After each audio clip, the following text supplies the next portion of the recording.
My name is Hilda. I'm 60 years old, and what I'm about to tell you today will forever change the way you see your own family. Just 3 days ago, my own son Damien and my daughter-in-law Melissa pushed my husband Henry and me off a 90-foot cliff. As I lay there broken and bleeding, I heard my husband's desperate whisper, "Hilda, don't move, play dead." But that wasn't the worst of it. The worst was when Henry revealed the most terrible truth a mother could ever hear, a secret our children had kept for 25 years. For 4 decades, Henry and I built what we thought was the perfect family. We woke up every morning in our little suburban home where the smell of fresh coffee mingled with the sound of birds singing. I worked as a teacher at the local elementary school, and every afternoon I came home with stories of my young students. Henry had his carpentry shop, where he created the most beautiful furniture you've ever seen. His hands, rough yet delicate, could transform a simple piece of wood into a work of art. We had two sons, Richard, our firstborn, and Damien, 5 years younger. Richard was the soul of the house, always laughing, always helping his father in the shop, always shielding me from any worries. Damien was different, more reserved, but I loved him with the same intensity. As a mother, you never play favorites, or at least that's what I thought. On Sundays after church, the whole family would gather around our oak table, which Henry had carved with his own hands. Richard would tell us his plans to study engineering, while Damien would remain silent, just picking at the food on his plate. Life was simple but beautiful. In the evenings, Henry and I would walk the trail around our small town, talking about our dreams, how we'd watch our grandchildren grow, and how we'd grow old together in that very house. I never imagined those walks were training me for the one that almost killed me. On weekends, I'd host family gatherings. My sisters, Harriet and Irene, would come with their husbands and children. The house would fill with laughter, kids running everywhere, women sharing recipes in the kitchen, while the men fixed something in the yard. Henry was my perfect partner. After 40 years of marriage, he still brought me wildflowers he'd pick on the way to work. He helped me grade my students' tests, and I would hold pieces of wood for him while he cut them in his workshop. We were a team, an unbreakable unit, or so I thought. At night, we'd sit on the porch to watch the stars, planning our future. We talked about traveling when we retired, seeing the ocean for the first time, building a smaller house once our kids started their own families.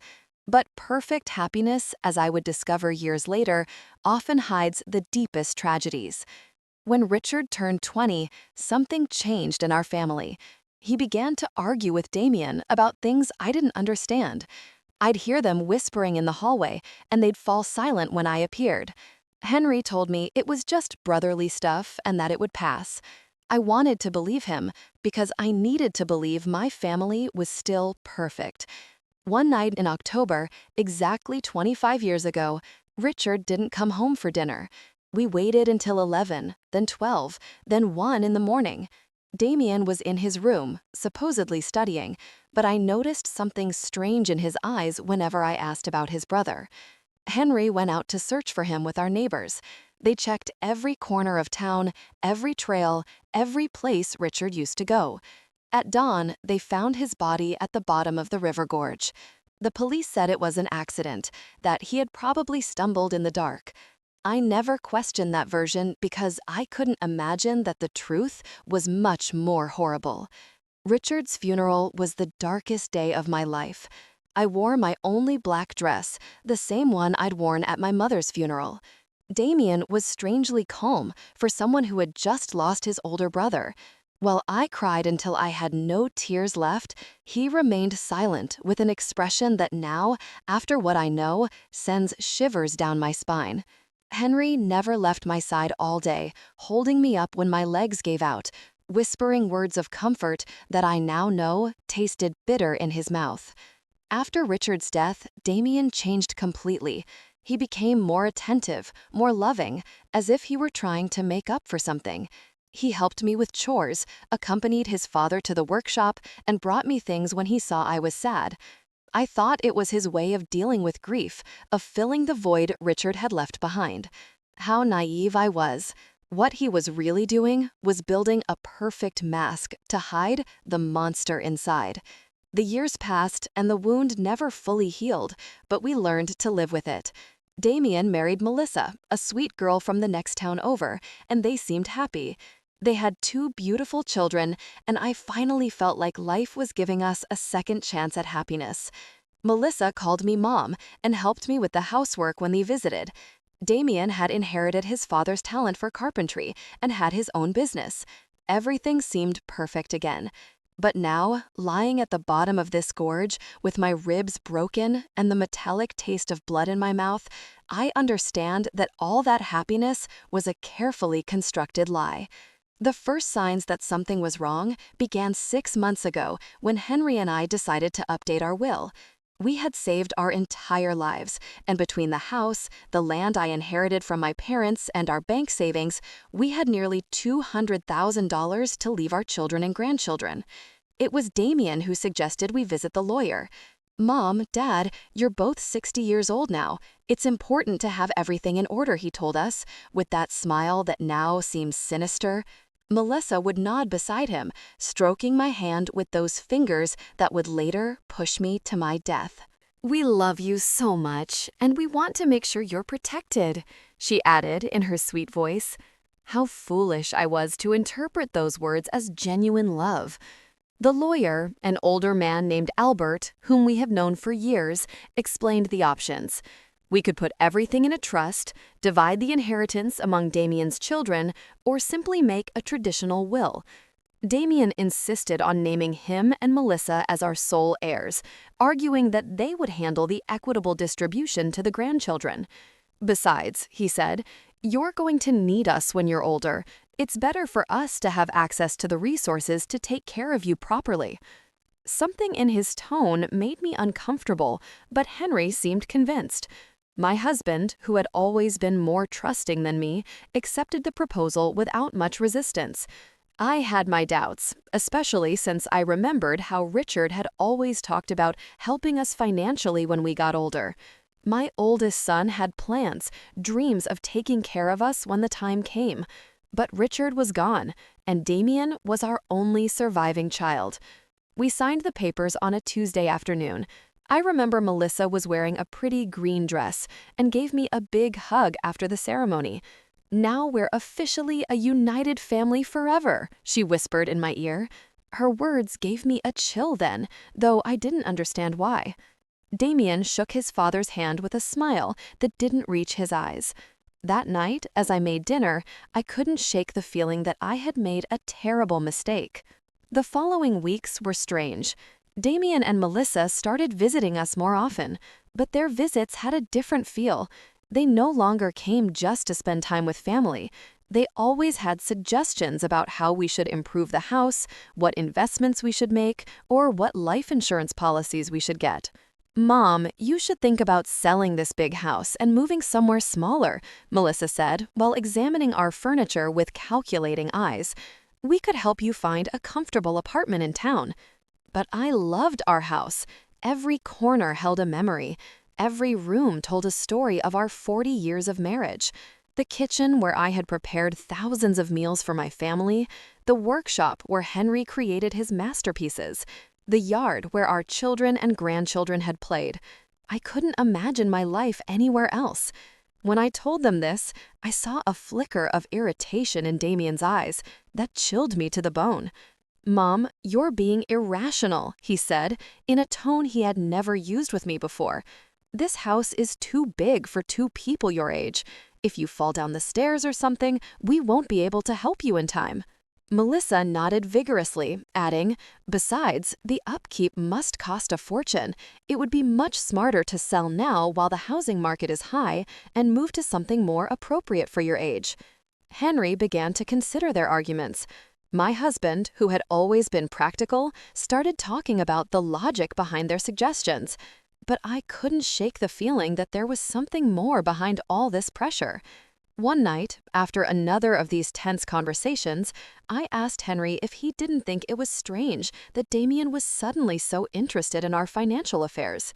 "Hilda, he just cares about us," he replied while brushing his teeth. Maybe we should consider his suggestions. We're not as young as we used to be. But I saw something in my husband's eyes, a shadow of doubt he didn't want to acknowledge.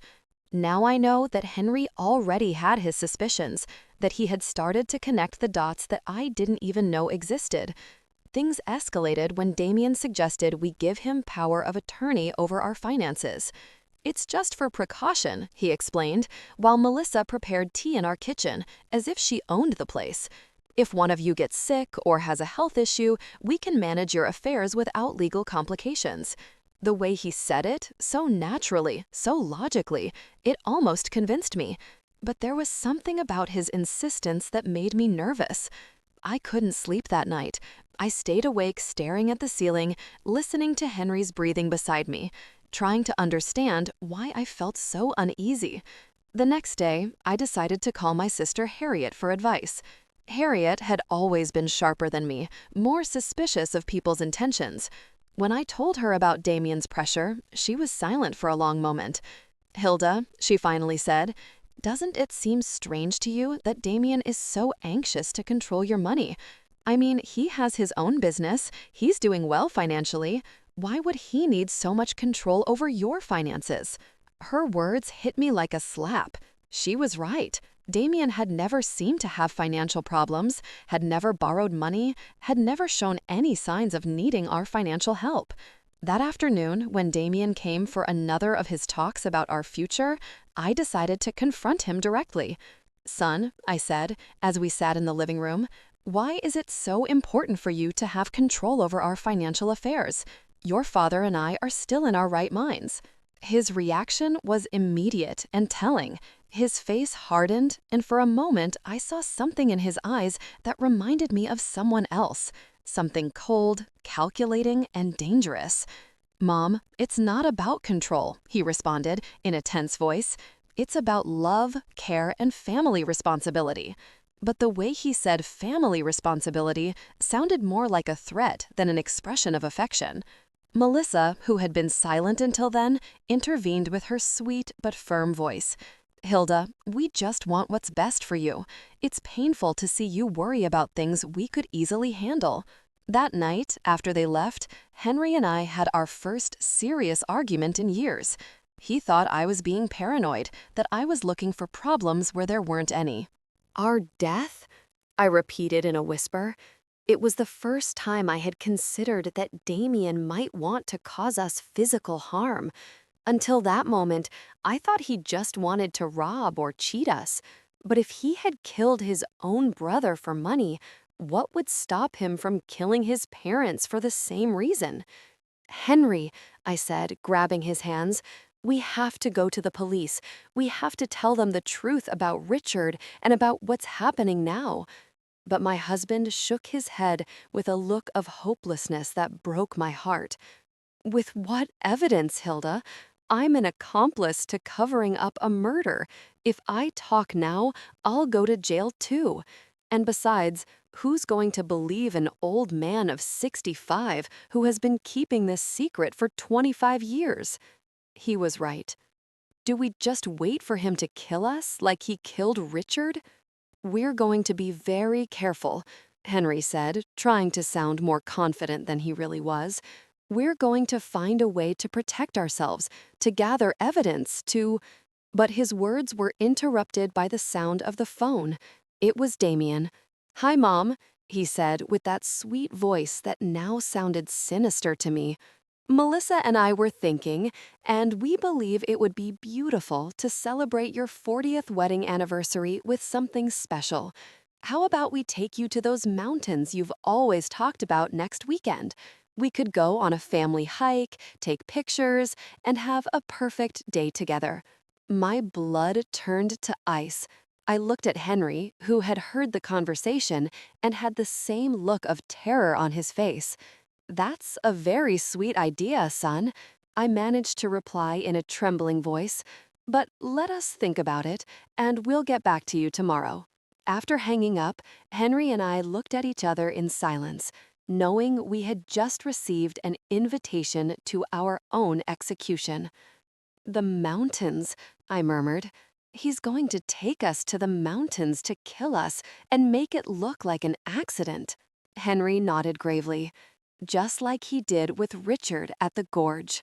That night, we didn't sleep a minute, holding each other in our bed, planning how we could save ourselves from our own son. The next few days were a nightmare of terror and pretense.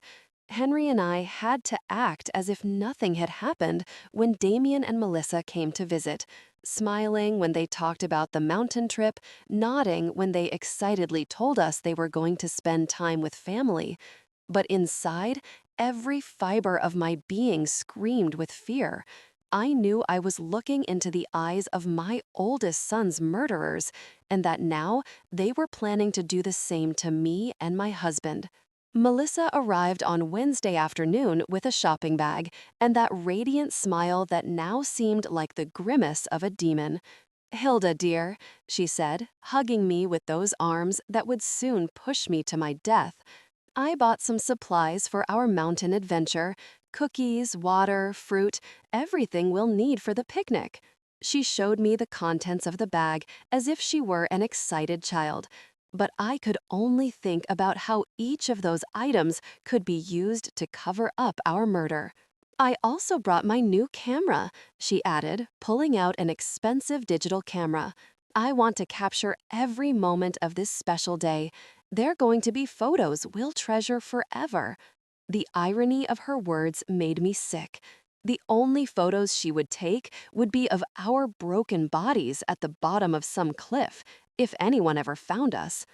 Damien appeared behind her carrying a new-looking hiking backpack. "Dad," he said to Henry with feigned enthusiasm, "I bought all the necessary equipment for a safe hike: ropes, harnesses, lanterns, a first aid kit." Every word that came out of his mouth sounded like a cruel mockery. Safety equipment to plan our murders. The perversity of the situation made me dizzy. "Isn't it a bit dangerous for people our age?" I asked, trying to sound casual while looking for any excuse to cancel the trip. Melissa stroked my cheek with that false tenderness that churned my stomach. "That's why we chose a very easy and safe trail," she assured me. "It's a hike even kids can do. Plus, Damien and I will be there to take care of you the whole time." Yes, they would be there to take care of us until the exact moment they decided to push us off a cliff. That night, when they finally left, Henry and I sat in our living room trembling, not just from the cold, but from the absolute terror we had been holding back for hours. "We can't go," I said, grabbing his hands. "We just can't. We'll make up some excuse." "If we don't go," Henry replied in a grave voice, "they'll find another way to kill us. Maybe something that looks even more accidental, like a house fire or a robbery gone wrong. At least in the mountains, we know what they're going to try to do." His words had a terrible logic, but they didn't comfort me at all. "So what do you suggest?" I asked, desperate to find some solution that would save our lives. Henry was thoughtful for a few minutes before answering. "We're going to go, but we're going to be prepared. I'm going to hide my cell phone and set it to record everything that happens. If we manage to survive, we'll have evidence. And if we don't," his voice broke, "at least someone will know the truth." On Friday night, we could barely touch our dinner. We knew it might be our last meal together in our house, in that kitchen where we had shared so many happy moments when we were a real family. Henry reviewed his will one more time, making sure that if something happened to us, at least Damien wouldn't get everything without there being some record of our suspicions. "I wrote a letter," he confessed, pulling a sealed envelope from his desk. "It's addressed to your sister Harriet. In it, I explain everything we know about Richard's death and what we believe Damien plans to do to us. I hid it in the place where we keep our important documents. If we don't return from this trip, at least she'll know where to look for the truth." That night, we went to bed, holding each other, whispering words of love that could be our last. "If something happens to me," Henry said, I want you to know that these 40 years with you have been the best of my life. Despite everything, despite the mistakes and the secrets, I love you more than my own life. I cried in silence, memorizing the rhythm of his breathing, the warmth of his body, the smell of his skin. Saturday dawned with a clear sky that seemed to mock our situation. Damien arrived early, whistling a cheerful tune that chilled my blood. "Morning, lovebirds," he called from the front door.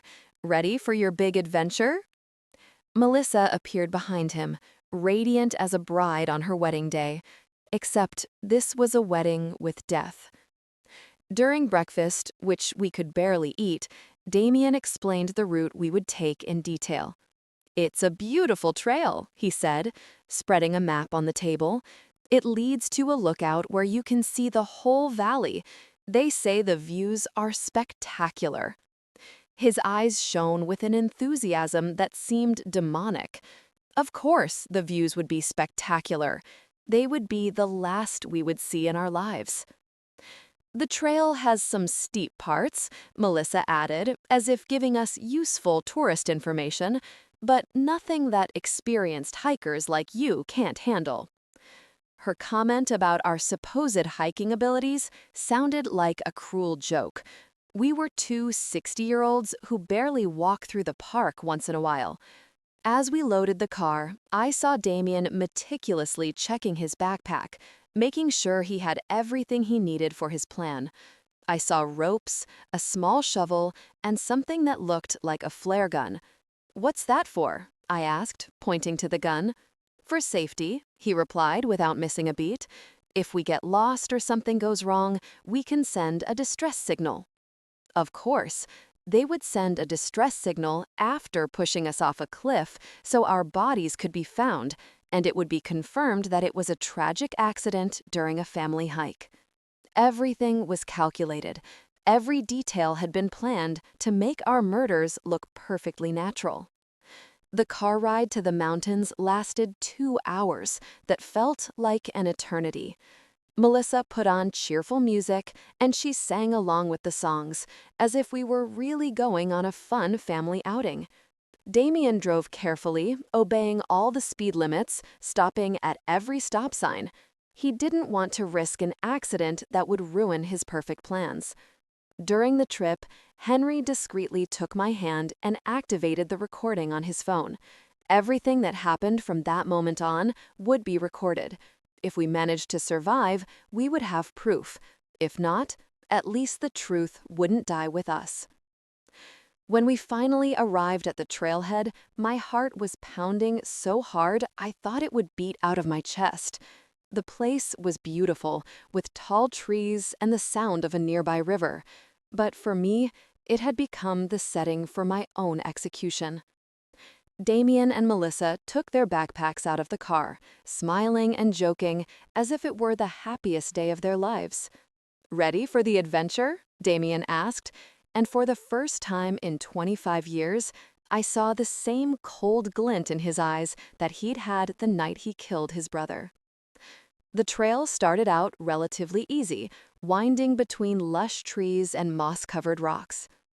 Melissa walked ahead of us, constantly taking pictures and commenting on the beauty of the landscape. "Oh, look at those wildflowers," she exclaimed, pointing toward bushes full of yellow blossoms. "And that beautiful bird." Her performance was perfect, that of a loving daughter-in-law enjoying a special day with her in-laws. Damien walked behind us, supposedly to make sure we didn't fall behind, but I could feel his eyes on our backs like daggers. Every time I turned to look at him, he smiled with that grin he had perfected over 25 years of lies. "How are you doing, Mom and Dad? Need to stop and rest?" After an hour of hiking, we began to climb a steeper part of the trail. My legs already felt heavy, and Henry was breathing with difficulty. We weren't used to this kind of exercise, and our murderous children knew it perfectly. They had chosen a route that would physically exhaust us, making us vulnerable for when the time came to execute their plan. "We are almost at the lookout," Melissa announced. although according to the map I had seen at home, we still had at least another hour of hiking. Her lie confirmed that they had no intention of reaching the real lookout. The place where they planned to kill us must be much closer. During the hike, I tried to memorize every detail of the trail, every tree, every rock that could serve as a reference if I managed to survive and needed to explain to the police exactly where everything had happened. Henry was doing the same, and we occasionally exchanged glances loaded with terror and determination. We knew we were walking toward our deaths, but we also knew it was our only chance to get evidence against our murderers. "Oh, look at that!" Melissa suddenly shouted, pointing to a rock formation that loomed to our right. "That cliff has an incredible view. Why don't we climb up there to take some special photos?" My blood ran cold. There it was, the place they had chosen for our murder. The cliff rose about 90 feet above the main trail, accessible by a secondary path that seemed much more dangerous than the one we had been following. The rocks were loose. There were fewer trees to grab onto in case we stumbled. And from the top, you could see a precipice that fell into a deep gorge full of jagged rocks. "I don't know if that's a good idea," I said. "That trail looks pretty dangerous for people our age." But Damien had already started walking toward the turnoff, carrying his backpack full of safety equipment that I knew he wouldn't use to save us. Come on, Mom, he said with that voice he used when he was a kid and wanted to convince me of something. It'll only take a few minutes. Besides, Melissa's right. The photos from up there are going to be spectacular. The way he said spectacular made me tremble. They would be spectacular for whoever saw them afterward, as evidence of our accident.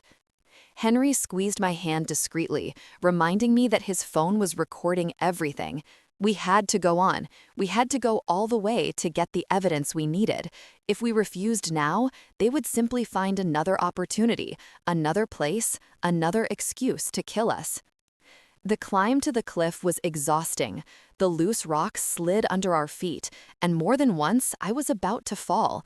But the most terrifying thing was realizing how perfect this place was for a murder. If someone accidentally tripped and fell from the top, there would be no way to survive. And most importantly, there would be no witnesses.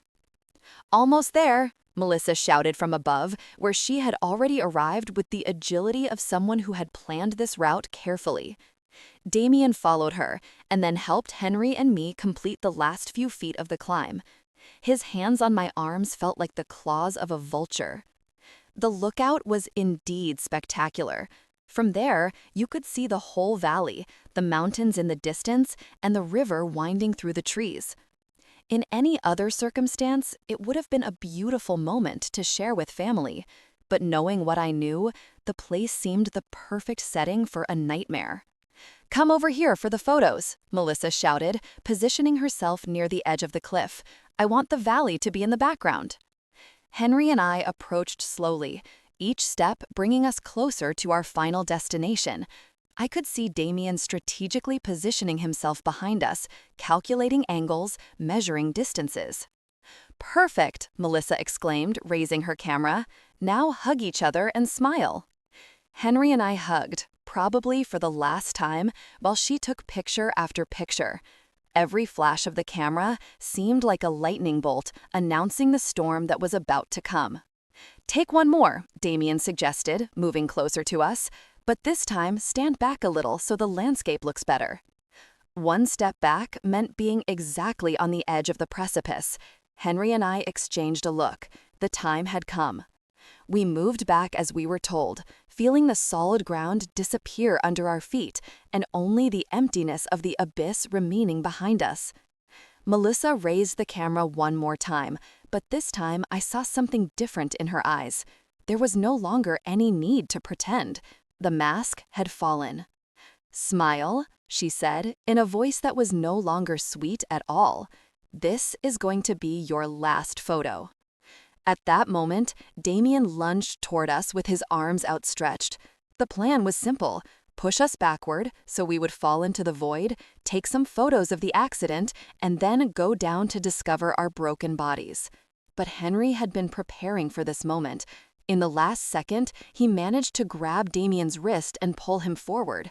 "If we're going to die, you're coming with us," he shouted, with a fury I had never seen in him before.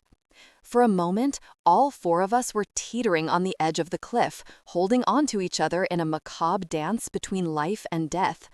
Melissa screamed and tried to help Damien, but the weight of all of us was too much.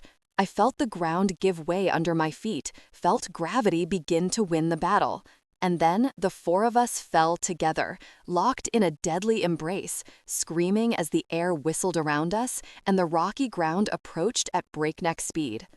In those seconds that lasted an eternity, I thought of Richard, of how he must have felt when Damien pushed him into the gorge 25 years ago. The impact was brutal. I heard the horrible sound of bones cracking, the sound of my own body shattering against the rocks. The pain was indescribable, but even more terrible was the taste of blood in my mouth and the certainty that this time Damien had won. This time there would be no witnesses to tell the truth. But then I heard Henry's voice, weak but clear. "Hilda, don't move, play dead." And I realized something incredible. I was still alive. The pain was so intense, I thought I would go crazy. Every fiber of my body screamed in agony. I felt blood running down my face and something wet and sticky soaking my clothes. But Henry's voice echoed in my ears like a divine command: "Play dead." With a willpower I didn't know I possessed, I remained completely still, controlling even my breathing so it would be imperceptible. A few feet away, I could hear the moans of pain from Damien and Melissa. They had also survived the fall, but from their groans, they seemed to be in worse condition than we were. "Melissa, I heard my son's broken voice. Are you okay?" His concern for his wife made my stomach churn. This man, who had murdered his own brother and had tried to kill us, was still capable of feeling love for someone. "I think I broke my leg. It hurts so much, Damien. And what about the old people?" The disrespectful way she referred to us confirmed what I already knew. We had never been family to her. We were just obstacles on her way to our money. I heard movement, as if Damien were crawling toward us. My heart was beating so fast, I was afraid he would hear it. "They're dead," he announced after a few minutes that felt like hours. "Both of them have their eyes open, but they're not breathing." His lie filled me with a strange hope. If he believed we were dead, maybe we would have a chance. "Perfect," Melissa whispered, with a satisfaction that chilled my blood. "It worked just like we planned." I heard her bitter laugh. "At least we won't have to pretend we love them anymore." For the next few minutes that felt like an eternity, Damien and Melissa discussed their situation. Both were injured, but they could move. The plan now was to crawl until they found a place from which they could call for help, and then tell the story of how they had miraculously survived a tragic accident that had killed their poor grandparents. "Remember the story," Damien said to Melissa. "We were taking pictures when a rock came loose under Dad's feet. He tripped, and trying to grab on, he pulled Mom with him. We tried to help, but we fell too. It's important that our stories match." "I know," Melissa replied. "We've practiced this 100 times. We're the traumatized survivors of a family tragedy. Poor us. We lost our dear in-laws in a horrible accident." Her performance was so convincing that if I hadn't lived the truth, I would have believed every word. Gradually, their voices faded as they crawled toward what they hoped would be their salvation. When silence finally fell, Henry whispered my name so low I could barely hear it. "Hilda, are you okay?" I answered in the same whisper, confirming that I was alive but terribly injured. "My left leg is broken," he told me, in a voice choked with pain. "And I think I have a few fractured ribs. What about you?" I did a mental inventory of my body. I felt a stabbing pain in my right arm. My head throbbed as if someone were hitting it with a hammer, and there was definitely something wrong with my shoulder. But I was alive, and that was more than I had hoped for. "We're bad, but we're alive," I whispered. "It works, but there's no signal down here." That was the most terrifying part of our situation. We were alive, but trapped at the bottom of a gorge, injured, and with no way to communicate with the outside world.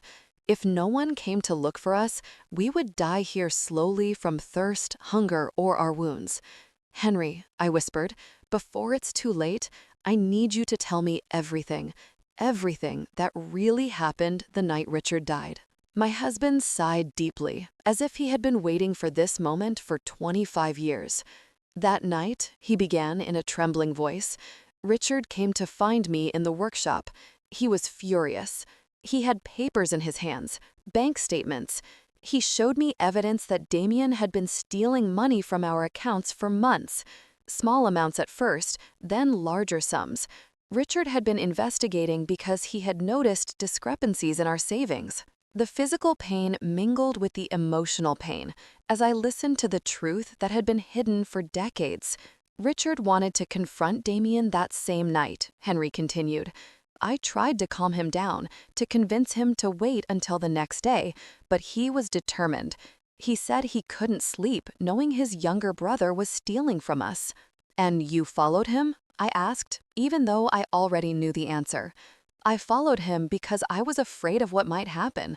I knew Richard's temper when he got angry, and I also knew, well, I had noticed something strange about Damien lately, a coldness that sent shivers down my spine. When I got to the gorge," Henry continued, "I found them screaming at each other. Richard had the papers in his hand, waving them in Damien's face. 'You're a thief,' he was yelling. 'You're stealing from our own parents.' Damien denied everything. He said Richard was crazy, that he was making things up. My heart raced as I imagined the scene. My two sons facing off in the dark, one accusing the other of betrayal." What happened next? Henry paused for a long time before continuing. "Richard told him that if you didn't return the money and confess everything to us, he would tell us the truth himself. Damien went berserk. He yelled that Richard had always been the favorite, that he had always had everything easy, that it was time for things to change." And then Henry's voice broke. "Damien pushed Richard. It wasn't an accident. He pushed him with all his strength, deliberately. I saw Richard trying to keep his balance, saw his arms flailing desperately, looking for something to grab onto, but it was too late." Tears streamed down my cheeks, mixing with the blood from my wounds. "Why did you never tell me the truth?" Henry sighed deeply. "Because when I got to where Damien was, he was crying, trembling, telling me over and over that it had been an accident, that he hadn't meant to do it. He begged me not to tell you anything, that he couldn't lose you too." "But you knew it was a lie?" I murmured from the bottom of my heart. "Yes, but he was my son, Hilda, my only surviving son. How could I turn him over to the police? How could I destroy what was left of our family?" His justification hurt as much as my physical injuries. "And the stolen money?" I continued. "Damien promised me he would return it little by little. He swore it had been a bad decision, that he had been desperate, that it would never happen again. But he never returned a single penny. In fact, he kept stealing, and I kept quiet because every day that passed made me more of an accomplice to his crime." Just then, we heard voices in the distance. Damien and Melissa had managed to find help. Soon, rescue teams would be here, and our murderous children would play the role of their lives, the traumatized survivors of a family tragedy. The voices got closer and closer, accompanied by the sound of helicopters flying over the area. The rescue team had arrived, and with them came the most crucial moment of our lives. Henry and I had to make a decision in a matter of minutes. Should we continue to pretend to be dead until we found the perfect opportunity to reveal the truth, or risk being rescued along with our murderers? "Hilda," Henry whispered urgently, "the phone recorded everything that happened up there. We have Melissa's confession about the plan. We have Damien admitting that we are obstacles. We have everything. But if they find us alive now, they can destroy the evidence before we manage to hand it over to the authorities." He was right. If Damien and Melissa realized that we had survived and heard their confessions, they would find a way to silence us forever. This time, it wouldn't be an accident. It would be something much more direct and definitive. We had to wait for the perfect moment. "They're down here," Damien's voice shouted from above. "My parents, please hurry." His performance was perfect, his voice broken with pain and despair. If I hadn't known the truth, I would have believed he was a son devastated by the loss of his parents. "Sir, stay calm," an authoritative voice replied, which must have belonged to the head of the rescue team. "We're going to come down to evaluate you. You and your wife can move." I heard the sound of ropes and equipment being prepared for the descent. Melissa had perfected her role as the grieving widow. "I can't believe this happened," she sobbed.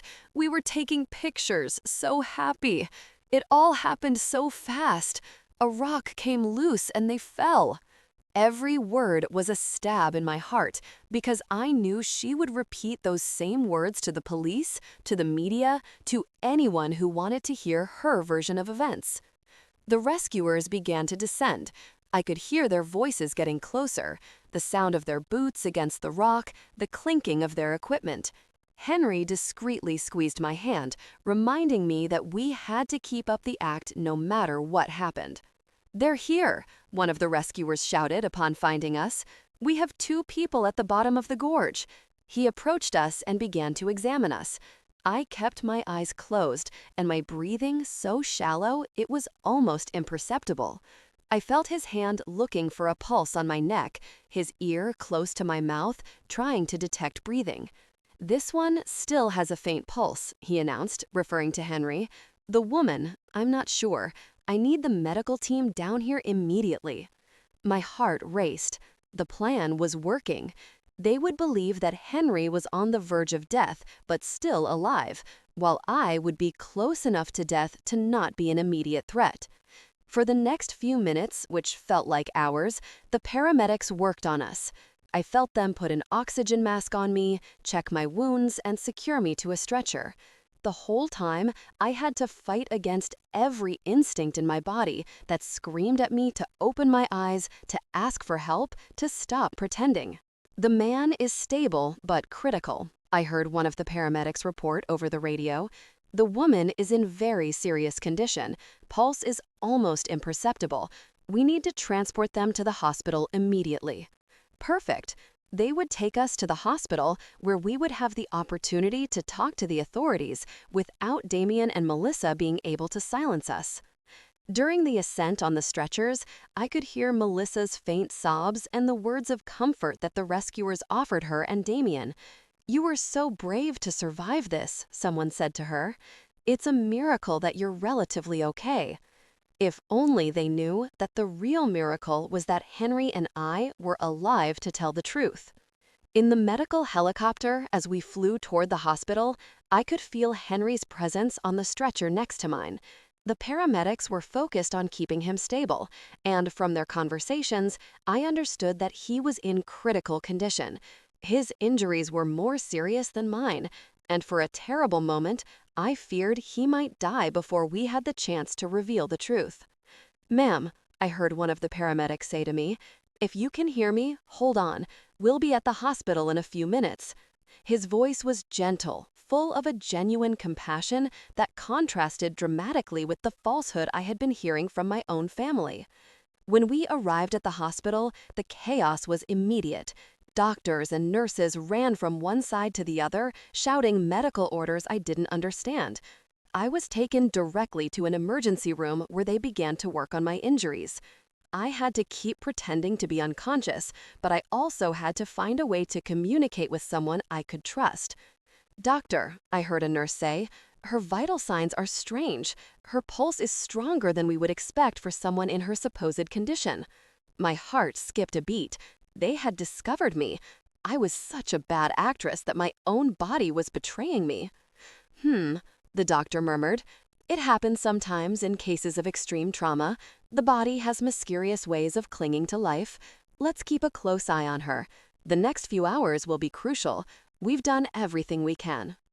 Melissa made a sound that was supposedly a sob, but to me, it sounded like a sigh of relief. "Can we see them?" Damien asked. "Just for a few minutes. We need to say goodbye, just in case." The doctor agreed, and soon I heard footsteps approaching my bed.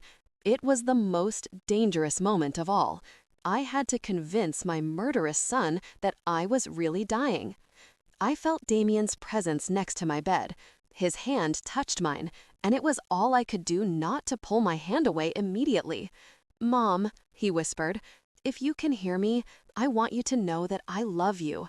I'm so sorry this happened." His words were poisoned honey, sweet on the surface but deadly in their essence. Melissa approached from the other side. "Hilda, dear," she murmured, "you've been like a mother to me. We'll never forget you." Liar. The only reason they wouldn't forget me was because they would have to live with the knowledge that they had murdered me. But then, Damien leaned closer to my ear and whispered something that chilled my blood. "I hope you've learned your lesson, Mom. You should never have asked so many questions about our finances. Some truths are better left buried, just like Richard." At that moment, I knew our plan had worked.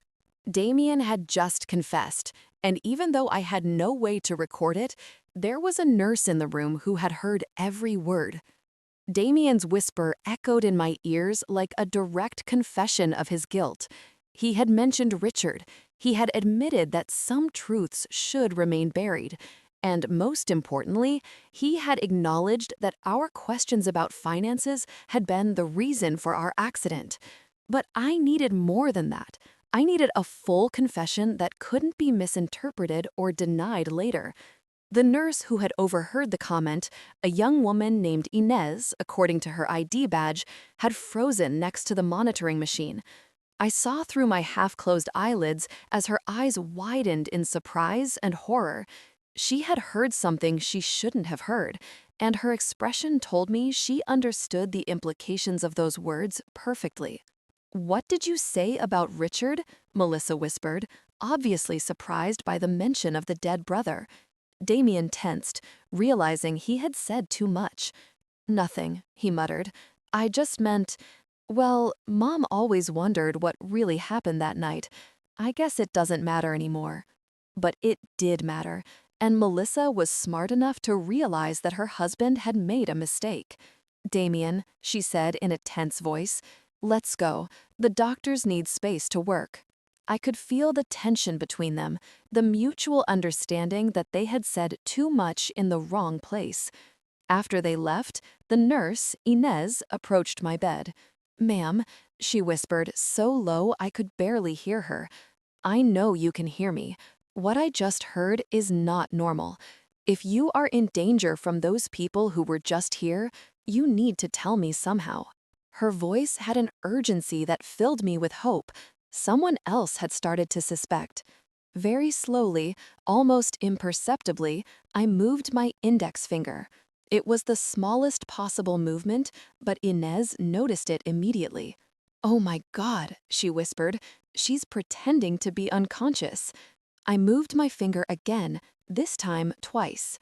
"Yes, listen," she said, leaning even closer. "I'm going to pretend I'm checking your monitors. If you are in danger from those people who were just here, move your finger 3 times." Without hesitation, I moved my finger 3 times. Inez gasped. "They did this to you." 3 more movements. The nurse moved away from my bed and pretended to check my IV while she processed what she had just discovered. I could see in her expression that she was struggling with the decision of what to do. Finally, she approached me again. "I'm going to talk to the doctor in charge," she whispered, "but I need you to keep pretending until we can protect you. Do you understand?" I moved my finger once. The next few minutes were agonizing. Inez left the room, and I was left alone, waiting and praying that she would believe my story and take the right actions. Finally, I heard footsteps approaching. It was Inez, accompanied by an older man who must have been the chief doctor, and, surprisingly, 2 police officers. "Ma'am," the doctor said in a low voice, Nurse Inez told me about your situation. If you can hear me, we need you to know that you are safe now. The officers are here to protect you. A wave of relief so intense almost broke my act. Can you open your eyes? One of the officers asked. Slowly, very slowly, I opened my eyes. The hospital light blinded me for a moment, but I gradually managed to focus on the worried faces surrounding me. Thank God, Inez murmured. I thought I was going crazy. Ma'am, said the police officer, a middle-aged man with a serious expression, I'm Detective Johnson. We understand you may be in a very dangerous situation. Can you tell us what really happened on that mountain? My voice came out as a raspy whisper after hours of pretending to be unconscious. My son and his wife pushed us.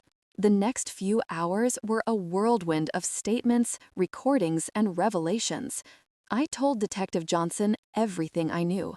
Richard's death, Damien's thefts, the pressure to change our will, and finally, the plan to murder us on the mountain. But the most important thing was the recording on Henry's phone. Your husband has recorded evidence? The detective asked, his eyes gleaming. Yes, I replied. Everything is on his phone. The confessions, the plans, everything.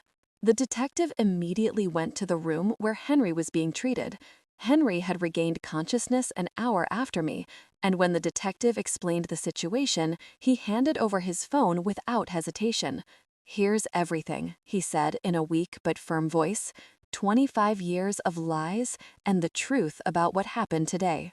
While the police technicians analyzed the recording, Damien and Melissa remained in the waiting room, playing their part as devastated family members to other hospital visitors. They had no idea that their careful performance was about to end forever. The recording is clear, the detective announced after an hour. We have explicit confessions about Richard's murder, admissions about stealing money, and direct evidence of premeditated attempted murder against you two. It's more than enough to arrest them. But are you going to arrest them here? I asked, concerned about our safety. If they realize we're alive and talking. The detective nodded, understanding my concern. We already have officers in position. As soon as we have the arrest warrant signed, we'll take them in. In the meantime, you are both under police protection. The irony of the situation was not lost on me. Damien and Melissa were down there, probably talking to other patients' relatives, receiving condolences for our deaths, planning how to handle our funeral and inheritance. They had no idea that upstairs in the hospital rooms, we were tearing down their carefully constructed world of lies. Is there anything else? The detective said, pulling out a folder of papers. After hearing your story, we investigated your son's finances. Not only is he bankrupt, as you suspected, but he also owes money to some very dangerous people, unofficial lenders who don't take excuses. My blood ran cold. You mean that we weren't just inconvenient to him? He confirmed it. The detective said, you were his only salvation. With your inheritance, he could pay off his debts and start over. Without you, he would probably be dead in a few weeks. That revelation added a new dimension to the betrayal. He hadn't just seen us as obstacles, he had seen us as his financial lifesaver. Our death was not just convenient for him, it was absolutely necessary for his survival. And what will happen to our grandchildren? I asked, feeling a new wave of pain at the thought of Damien and Melissa's innocent children. Social services will take temporary custody of them, the detective replied gently. But as I understand it, you could apply for custody once you recover from your injuries. The idea of raising the children of our own murderers was overwhelming, but it was also the only way to ensure that something good would come out of this nightmare. Those children were innocent, and they deserved a chance to grow up in a home where love was real, not feigned. It's time, the detective announced, when an officer entered the room with papers in hand. The warrants are signed. We're going to arrest them now. Through the window of my room that overlooked the hospital parking lot, I could see police officers discreetly positioning themselves. The moment I had been waiting for 25 years had finally arrived. Damian Black and Melissa Black, I heard the firm voice of the officer in charge. You are under arrest for the murder of Richard Black and the attempted murder of Hilda and Henry Black. The silence that followed was deafening. Then Melissa's hysterical voice. What are you talking about? We're the victims here. Our in-laws died in an accident. Ma'am, the officer replied calmly, your in-laws are alive, and they have provided complete evidence of your crimes. There was a moment of absolute silence, followed by a scream of desperation from Damien. That's impossible! We saw them die! They were dead! His involuntary confession was captured by the police recorders, adding another piece of evidence to their case. Through the radio, I heard Melissa begin to blame Damien.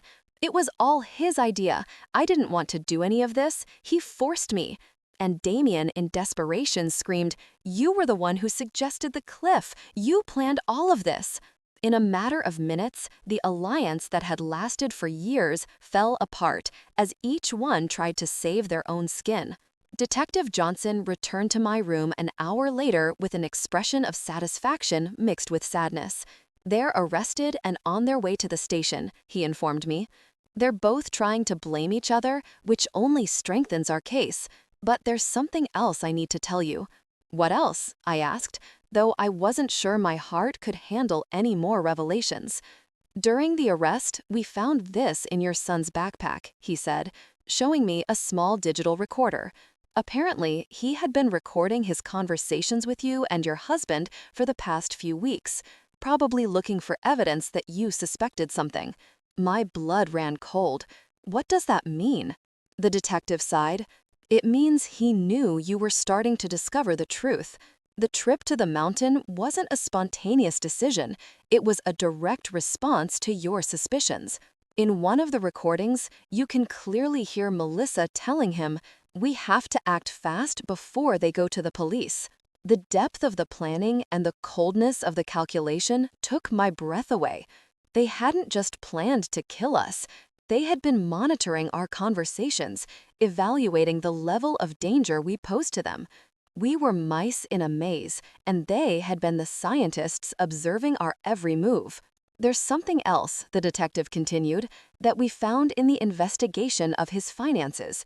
Your son not only owed money to dangerous lenders, but he had also forged your signature on several documents, trying to access your bank accounts. If you had died on that mountain, he would have had immediate access to all your resources. Every new revelation was like another stab. My own son had not only planned to murder me, he had been actively stealing from me, forging my signature and violating every principle of family trust I had tried to instill in him. How much money did he steal in total? I asked, though I wasn't sure I wanted to know. About $50,000 over the last 5 years, the detective replied. Small amounts that he thought you wouldn't notice, but which, when added up, amount to a significant sum. The money Henry and I had saved over decades of hard work, penny by penny, had been financing our son's life of luxury while he planned our murder. The following days in the hospital were a whirlwind of police interviews, visits from lawyers, and calls from news media that had picked up the story. The local press had titled the case, "The Most Horrible Family Betrayal of the Decade," and reporters from all over the country wanted to hear our version of events. My sister Harriet arrived from the neighboring town, crying and hugging me as if she hadn't seen me in decades. Hilda, she said over and over, I always knew there was something strange about Damien after Richard's death, but I never imagined he was capable of this. Her words comforted me because they confirmed that my maternal instincts hadn't been completely blind. And the kids? I asked about my grandchildren, who were now in the temporary custody of social services. I saw them yesterday, Harriet replied sadly. They're confused, asking why their parents can't come home. They're too young to understand what really happened. The lawyer we had hired, the same Albert who had prepared our will, came to see us with news about the legal process. The case is solid, he assured us. With the recordings, the confessions during the arrest, and all the financial evidence, it's almost impossible for them to escape significant convictions. But then he added something that chilled me to the bone. However, they are trying to negotiate a lesser guilty plea by claiming it was a crime of passion, not premeditated. A crime of passion? I exclaimed indignantly. They planned this for weeks, bought special equipment, and chose the perfect place. Albert nodded gravely. I know, and we have evidence of premeditation, but their lawyers are going to argue that it was a desperate decision made under extreme financial pressure. The idea that they could receive reduced sentences for their crimes filled me with fury. They had murdered Richard. They had tried to murder us. They had stolen our money for years, and now they wanted to present themselves as victims of circumstances? What can we do to ensure they get what they deserve? I asked. Testify, Albert replied simply. Your testimony, combined with all the evidence, will be crucial for the jury to understand the true nature of these crimes. But I warn you, it's going to be emotionally devastating to face your son in court. He was right. The idea of looking Damien in the eyes during the trial, of listening to his lawyers try to justify the unjustifiable, of publicly reliving every moment of this nightmare was overwhelming. But it was what I had to do for Richard, for us, and for my grandchildren who deserved to know the truth about their parents. 3 weeks after the arrest, Henry and I were finally able to go home. Our wounds had healed enough to allow us to move, although he still needed crutches, and I had my arm in a sling. The house felt strange, as if it were the set of a play after all the actors had left. Everything was exactly as we had left it on the day of our family outing. The breakfast dishes were still in the sink, the bed was unmade, the flowers Damien had brought me that week were still on the kitchen table, now withered and dead. It was as if time had stopped at the moment our normal lives ended forever. Do you think we'll ever be happy again? I asked Henry that first night back as we lay in our familiar bed. He hugged me with his uninjured arm and sighed deeply. I don't know, Hilda, he said, but we're alive. We have the truth on our side, and for the first time in 25 years, we don't have to live with secrets. The trial began 6 months later. On the day I had to testify, I looked Damien directly in the eyes for the first time since the arrest. I saw no remorse, no pain. I didn't see the son I had raised. I saw a cold and calculating stranger who had disguised himself as my son for decades. When I finished my testimony, after recounting every horrible detail of our experience, I addressed him directly from the witness stand. Damien, I don't know who you are, but you are no longer my son. My son died the night you killed Richard, and what has been living in his place for 25 years is a monster that I unwittingly helped raise. The jury deliberated for 3 days before finding Damien guilty of first-degree murder for Richard's death and first-degree attempted murder for what he did to us. Melissa received the same conviction as an accomplice. Both were sentenced to life in prison without the possibility of parole. Now, 1 year later, Henry and I have begun the process of formally adopting our grandchildren. They are beautiful and innocent children who deserve a chance to grow up knowing what true love is, not the manipulative and toxic love they received from their biological parents. Every night when I tuck them in, I tell them about their Uncle Richard, the brother they never knew. I tell them about his kindness, his honesty, his dream of being an architect.